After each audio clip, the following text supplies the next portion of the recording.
Well, hey friends, welcome into my craft room. I'm Heidi Samble, and in today's episode, we're going to be making some beautiful, easy to make spring home decor crafts using Dollar Tree supplies like normal. I wanted to do a quick announcement before we jump into that first project. My new channel posting dates are Monday, Wednesday, and Friday at 11 a.m. Central Standard Time.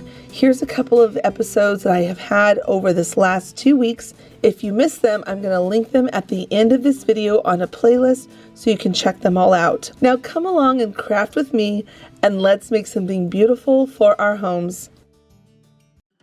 If you've been shopping at the Dollar Tree for a while, I bet you probably already have all of these things on hand. The only thing that's new that they have are these darling picket fence wood cutouts that you can get in the craft section. But everything else they have had in past years. So like I said, I bet you probably have all of these supplies. We've got this bunny sign, the metal bucket, some foam, some Spanish moss, and some florals. Let's start by taking that foam block. We're going to cut it in half, and then we're going to glue it down into our metal bucket. I'm using E6000 because it just works really well with metal. The hot glue over time will pop off. I do use a little bit of hot glue though to hold that E6000 in place while it dries. Now you could just cut the back of these twine hangers off. I decided to pull them off, but I highly recommend just cutting them. They're on there pretty good. Now we're going to take some popsicle sticks. We're going to need 6 of them. I forgot to mention that at the beginning of the video for this supply list. We're going to glue them onto the frame of the fence at the bottom, and we're going to put it over to the side. And I put some glue down, put the popsicle stick, and then added more glue so it really locked on there nicely. We're going to add some glue to our foam squares, bring in that Spanish moss to cover it up, and now we're going to add in our cute little fence. I angled mine inward so that I can make sure the bunny is going to fit on there nicely.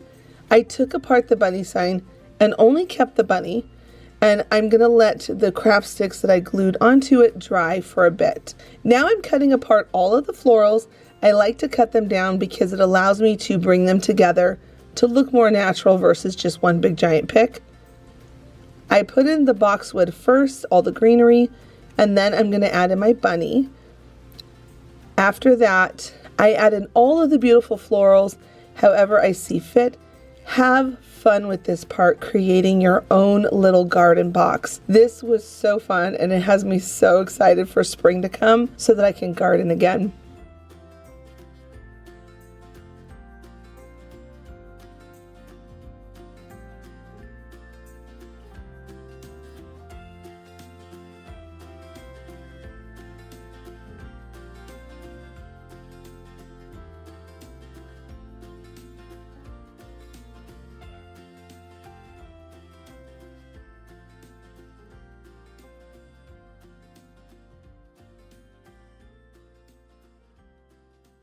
My supplies for this project are twine, moss sheets I get from the Dollar Tree.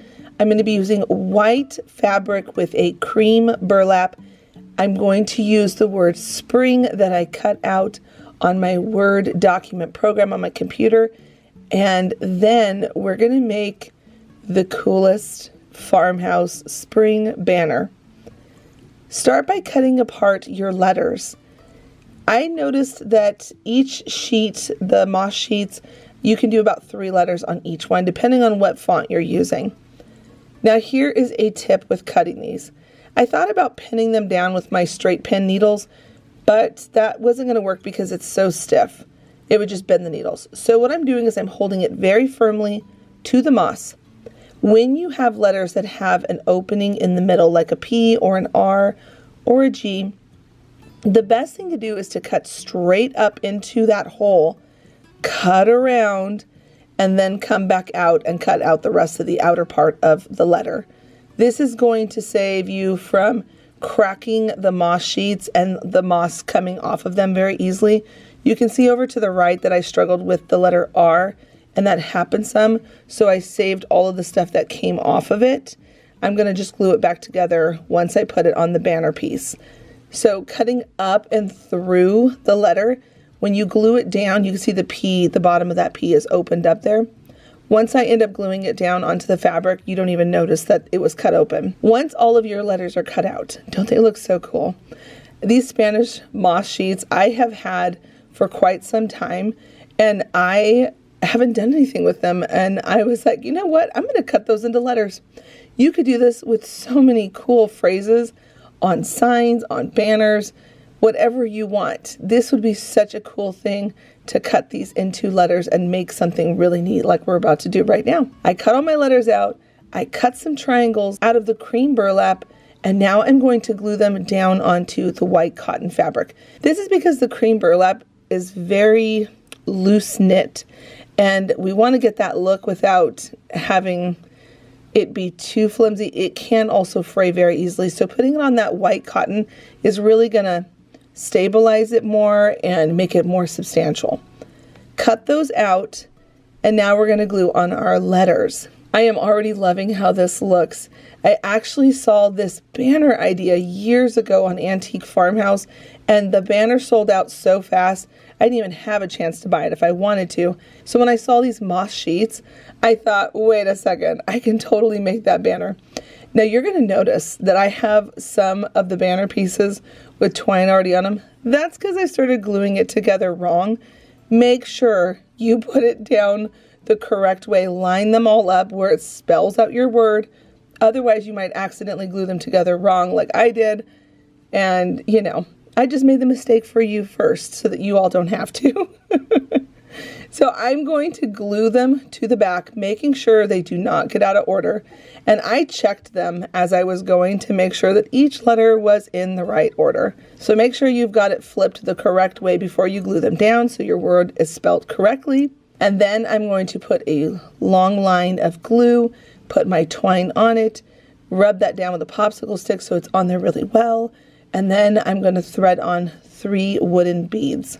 Adding that wooden bead helps hide the twine in between, and it lengthens your banner a little bit more. Plus the beads are so beautiful with the cream burlap and the green letters. I love this project so much, and it's so easy to make. When you get to the end of your twine, the very last bead, we're going to add a tiny little bit of hot glue right on the twine and inside that bead, and then we're going to bring it down next to the other bead and twist it into place. That's going to lock everything in so that you don't have to worry about tying knots or anything weird like that.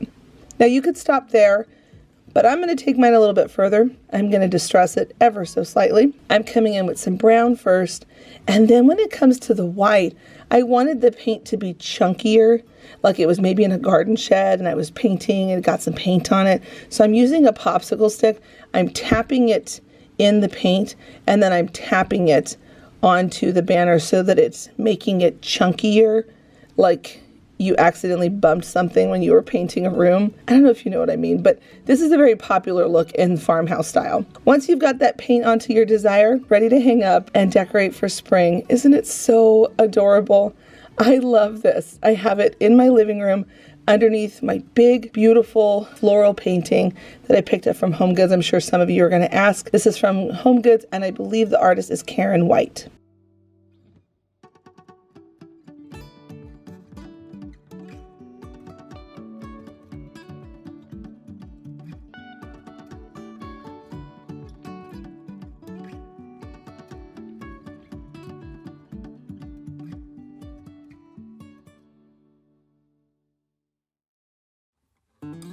This project is super simple. We're going to use this bead wreath, these faux eggs, some fabric, this basket that's in the home section at the Dollar Tree, and some moss.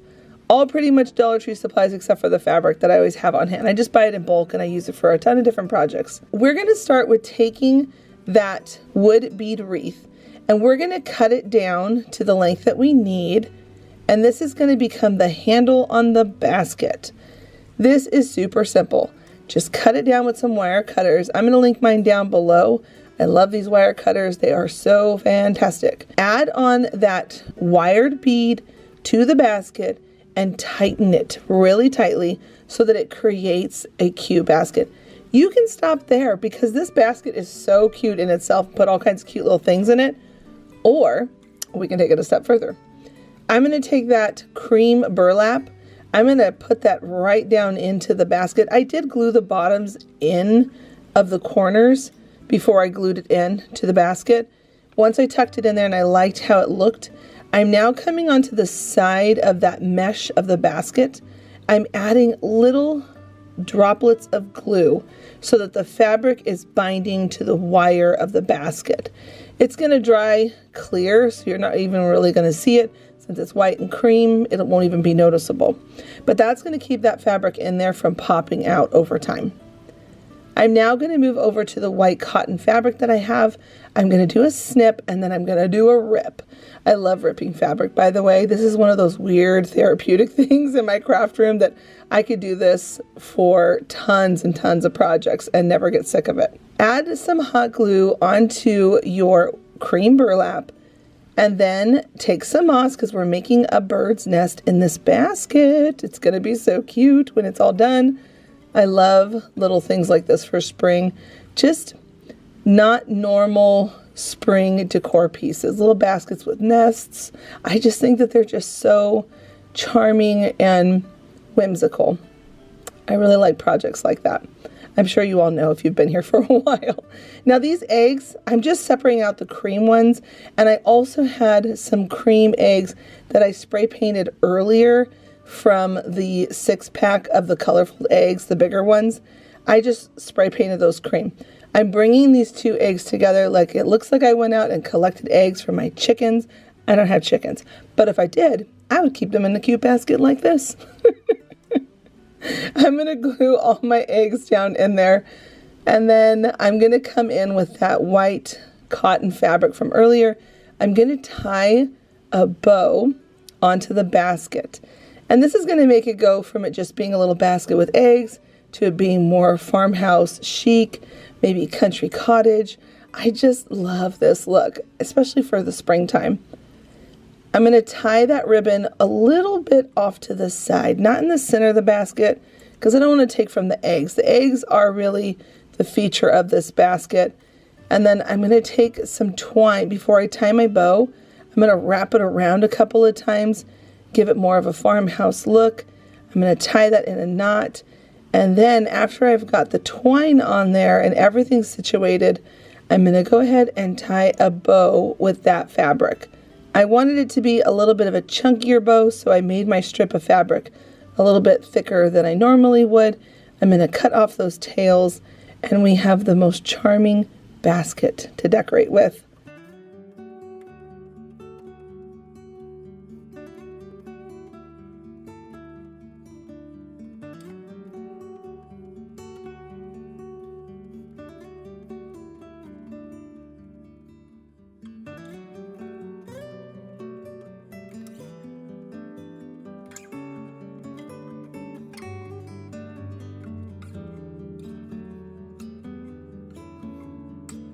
I love making quick, easy projects, and I love using supplies that I have already on hand or a couple of fun new things that I find at the Dollar Tree.